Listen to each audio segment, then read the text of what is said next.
yes, we are one. I won't forget. La brada la vache de t'adorer, quelles que soient les situations, de t'adorer, je ne cesserai pas de t'adorer,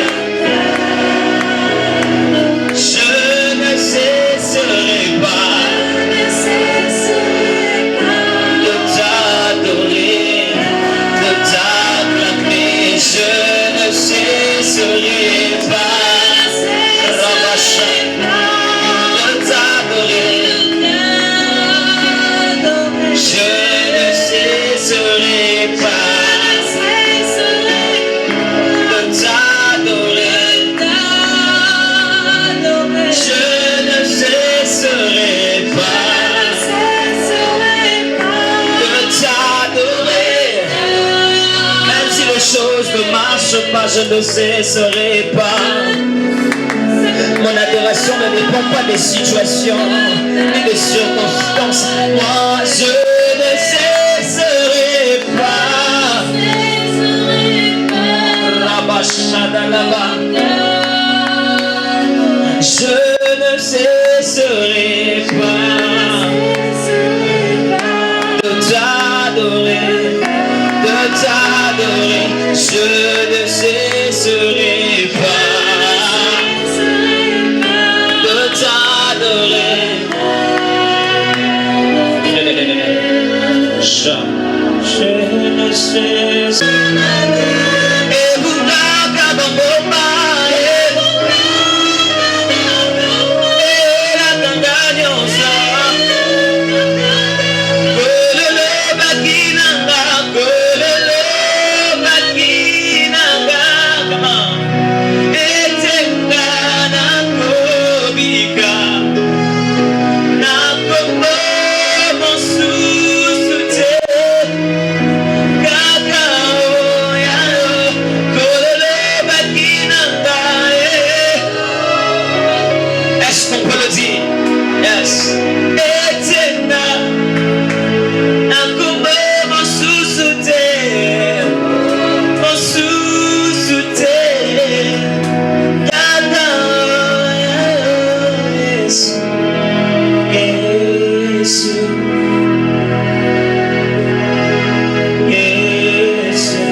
Quelqu'un peut trouver, quelqu'un peut lire pour nous, s'il vous plaît.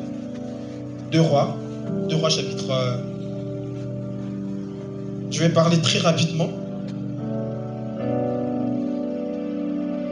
On me reproche de ne pas trop respecter le temps. On va faire un effort à 19h juste, ou 5, pour que puisse confirmer. 2 Rois chapitre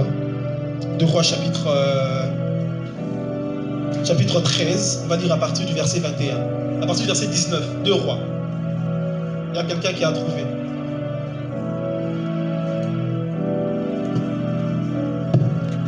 Deux Rois, on va lire à partir du verset 19. Écoutons la lecture.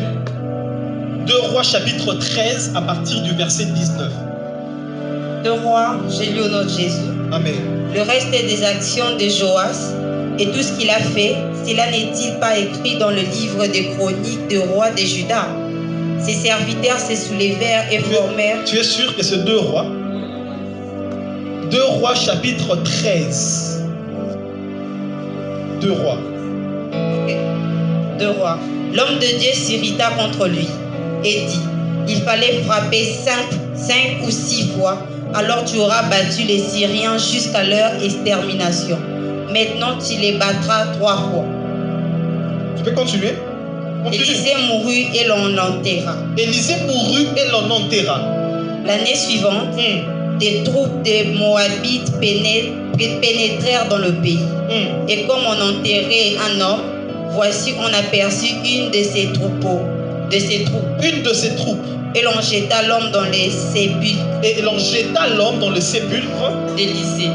L'homme alla toucher les os d'Élisée et il reprit vie et s'éleva sur ses pieds. L'homme alla toucher les os d'Élisée et il reprit vie et il s'éleva sur ses pieds. Est-ce qu'on peut acclamer le Seigneur pour sa parole? Il est question d'un prophète. Il est question d'un prophète. Le prophète, c'est le prophète Élisée. C'est qui le prophète Élisée? C'est le prophète, c'est un prophète de l'Ancien Testament. C'est-à-dire c'est un homme qui a marché, alléluia. Il a marché avec Élie, qui avait reçu la double portion. Alléluia. On est là? Il avait reçu la double portion venant d'Élie. Et nous connaissons très bien l'histoire d'Élisée jusqu'à ce qu'il a vieilli. Alléluia. Et avant sa mort, il y a un roi qui vient le rencontrer. Le roi lui dit, mon père, char d'Israël et sa cavalerie, regarde, les Syriens me font X, les Syriens me font Y. Il dit à ce roi, prends l'arc et frappe à terre. La Bible dit que le roi frappa juste 3 fois. Et lorsqu'il frappa 3 fois, la Bible dit que la colère d'Élisée s'irrita. Élisée lui dit, pourquoi tu n'as pas frappé 5, 6? Si tu l'avais fait, tu battrais le Syrien jusqu'à leur extermination. Et la colère d'Élisée était tellement forte. Et la Bible dit, ça s'est passé comme ça s'est passé, parce que cet homme n'a pas voulu frapper plusieurs fois. Je voudrais dire à quelqu'un, dans les choses spirituelles, il ne faut pas te fatiguer d'essayer. Dans les choses spirituelles, mieux vaut faire de manière exagérée plutôt que de ne faire de ne rien faire. Quand tu es un homme spirituel, tu dois apprendre à prier. C'est-à-dire qu'il n'y a aucun péché d'essayer de prier. Tu dois changer de requête après l'exaucement. Tu ne dois pas changer de requête après une fatigue. Les choses spirituelles marchent avec des actes. Et des actes spirituels qui se posent doivent se faire de manière exagérée. Vous devez savoir une chose importante, c'est que dans les choses de Dieu, sur le plan spirituel, il n'y a pas d'excès. Il n'y a pas d'excès sur les choses spirituelles. Il n'y a pas de monotonie dans les choses de Dieu. Tu peux prier pour les mêmes choses autant de fois que tu veux jusqu'à ce que tu auras ton exaucement. Je voudrais dire à quelqu'un de ne pas te fatiguer de prier. Ne te fatigue pas de chercher la face de Dieu. Ne te fatigue pas de chercher Dieu dans ta vie, parce que ces choses vont te pousser à obtenir des victoires jusqu'à l'extermination de ton ennemi. Mais cela n'est pas mon thème. Comme nous voyons bien le thème, il parle d'Élisée. La Bible dit, Élisée mourut. Il mourut de quoi? Il mourut de cette maladie qu'il a eu à souffrir. Et on a enterré le prophète. On a enterré Élisée. Lorsqu'on enterre Élisée, je vais aller rapidement parce qu'on a prié. On enterre Élisée.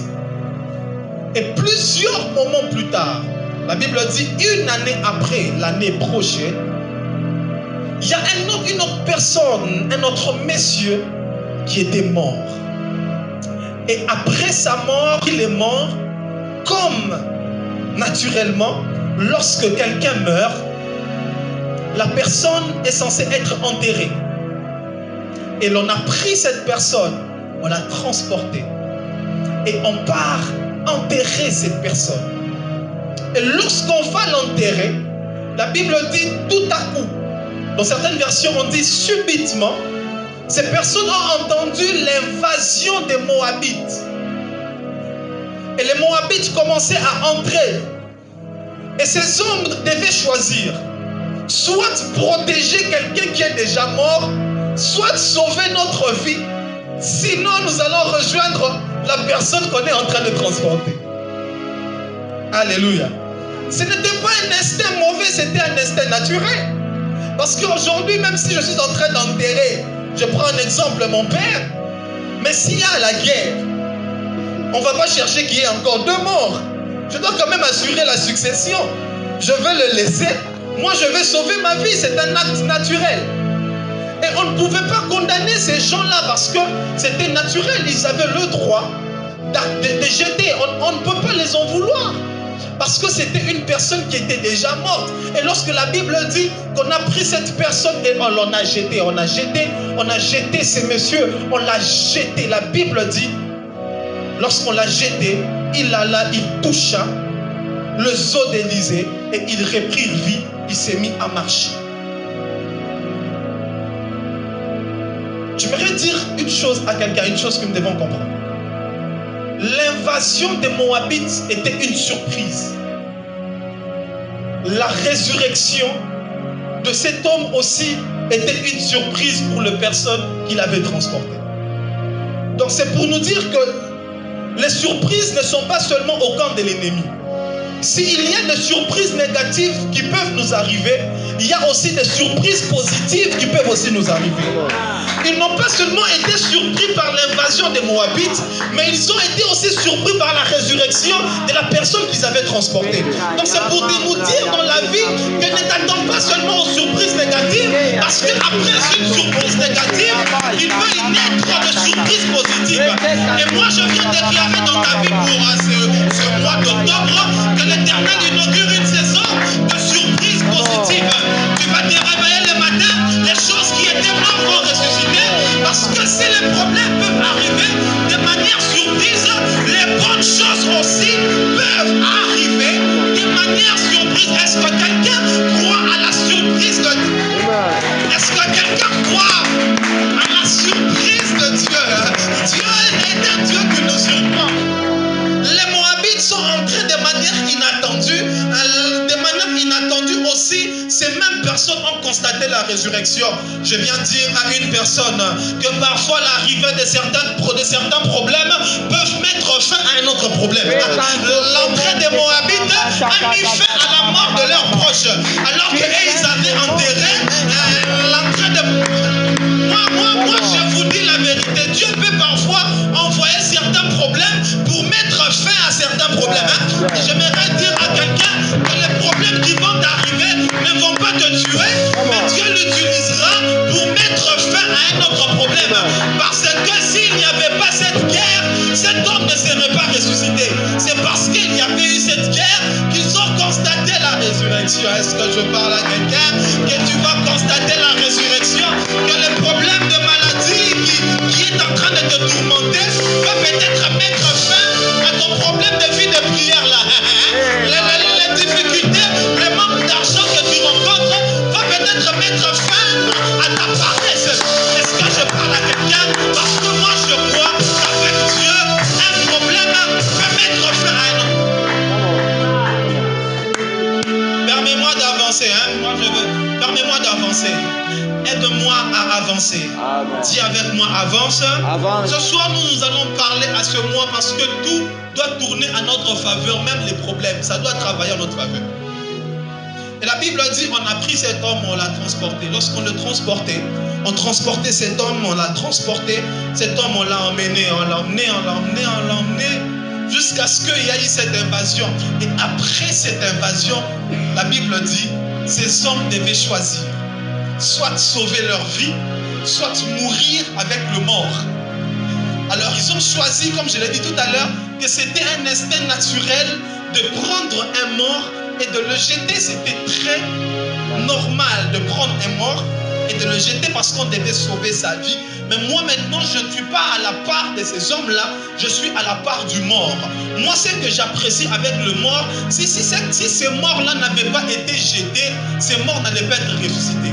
Si ce mort-là n'avait pas été abandonné, ce mort ne serait pas ressuscité. Donc dans la vie, il est important d'accepter certains abandons. Il y a des abandons, lorsque ça arrive, ça favorise seulement ta résurrection.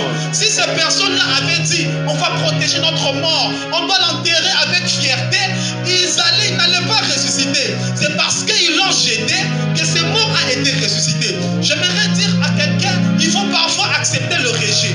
Il faut parfois accepter qu'on ne t'aime pas. Il faut parfois accepter qu'on te quitte. Il faut parfois accepter qu'on te jette. Mais nous, les enfants de Dieu, lorsqu'on nous jette, nous savons où nous tombons. Le problème, ce n'est pas là où on t'a jeté, mais le problème, c'est là où tu es tombé.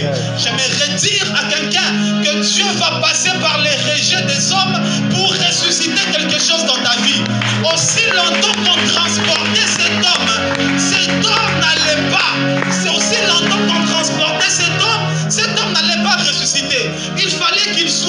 rejeté afin d'être ressuscité.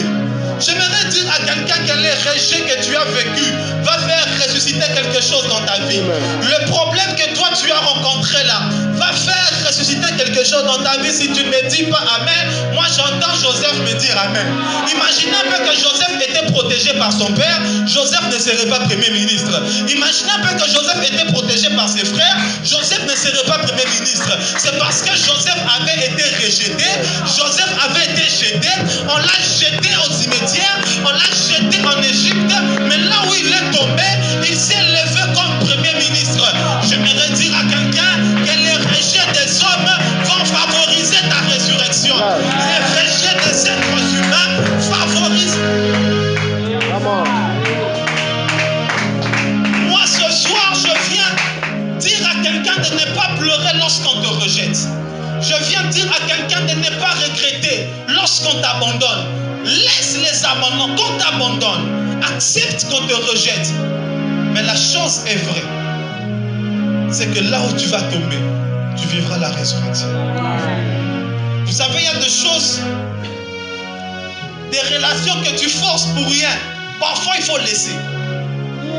Il y a des amitiés que tu forces pour rien. Parfois, il faut laisser. Il y a des amours que tu forces pour rien. Parfois, il faut laisser. Parce que parfois, dans la vie, on peut te jeter. Mais ce rejet-là peut favoriser une résurrection dans ta vie. Parce que s'il l'avait transporté au nom de l'amour, au nom de l'amitié, il ne pouvait rien faire. L'amour de ces hommes-là, l'amitié de ces hommes ne pouvait rien changer à son état. Parfois, il faut accepter le rejet. Il faut parfois accepter qu'on ne t'aime pas. Il faut parfois accepter qu'on te rejette. Mais ces rejets-là, c'est...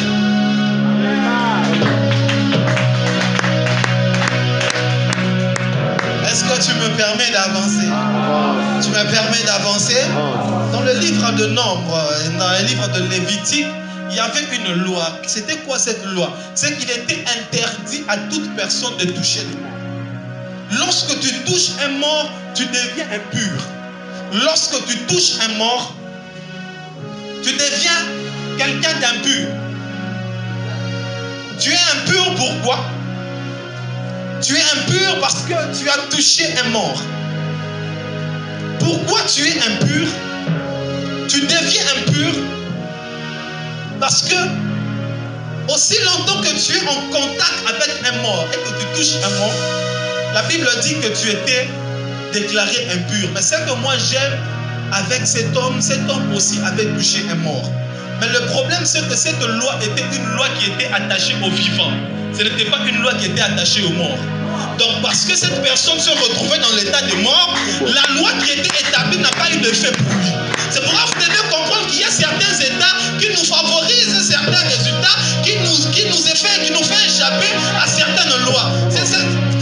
C'est pourquoi j'aimerais dire à quelqu'un, il y a les lois de ta famille qui ne vont pas te toucher parce que toi tu es mort avec Christ, parce que tu... Il y a des états qui t'enlèvent, qui te font échapper aux lois établies. J'aimerais dire à quelqu'un que Dieu te met dans des états qui vont t'échapper à...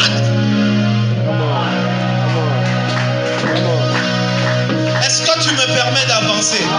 Oui, j'aimerais dire à quelqu'un, Dieu permettra que tu sois dans certains états parce que Dieu veut que tu puisses échapper à certaines lois. Dieu peut permettre que tu rencontres, que tu puisses vivre certaines situations juste parce qu'il veut que tu puisses échapper à certaines lois. On doit prier et je serai obligé d'arrêter.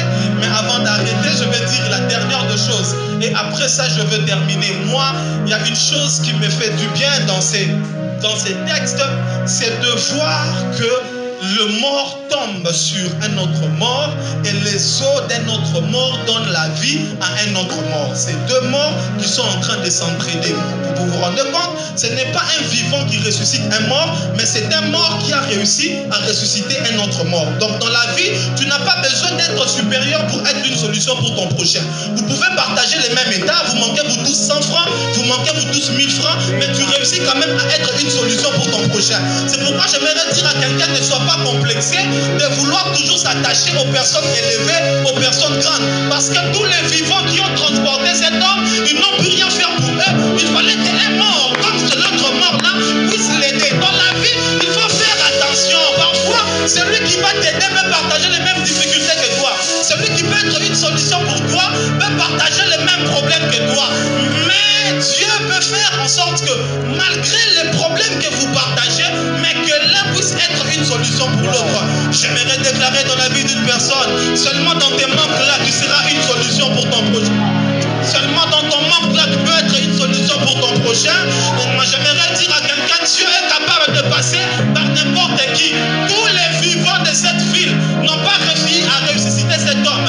Mais c'est un mort qui a réussi à ressusciter cet homme. C'est pour nous dire que Dieu peut permettre que nous partageons le même état, mais que l'un puisse être une solution pour son prochain. J'aimerais dire à quelqu'un, ne sois pas complexé. Ne cherche pas à suivre les hommes élevés. Ne fais pas des courbettes à certaines personnes. Sois fidèle. Reste seulement avec ton ami là, avec ton mari là. Mangez vos 200 francs. Mangez vos 100 francs. Mais Dieu peut faire en sorte que cette personne soit une solution pour toi. Moi, si tu ne me dis pas Amen, moi à la croix, on est en train de me dire Amen. Il y avait des voleurs, il y avait Jésus qui était crucifié, il y avait aussi un autre qui était crucifié, mais celui qui était crucifié a réussi à être une solution pour l'autre qui a été crucifié. Ils étaient tous en train de partager le même problème. Ils étaient tous crucifiés, ils étaient tous sur un bois, mais ça n'a pas empêché à l'un d'être une solution pour l'autre. J'aimerais dire à quelqu'un, Dieu va bénir ton voisin pour être une solution pour toi. Dieu va te bénir pour être une solution pour ton voisin. Est-ce que je parle à quelqu'un? Tu n'as pas besoin pour changer ta vie de rencontrer un homme riche. Dieu peut changer ta vie par une personne qui a la même situation que toi. Toutes les personnes ressuscitées en vie n'ont pu rien faire pour cet homme. Mais c'est un mort. Les os d'un mort qui a réussi à ressusciter notre mort. Que Dieu bénisse sa parole. Amen. Nous sommes devant ma prière. On va se lever, on va prier.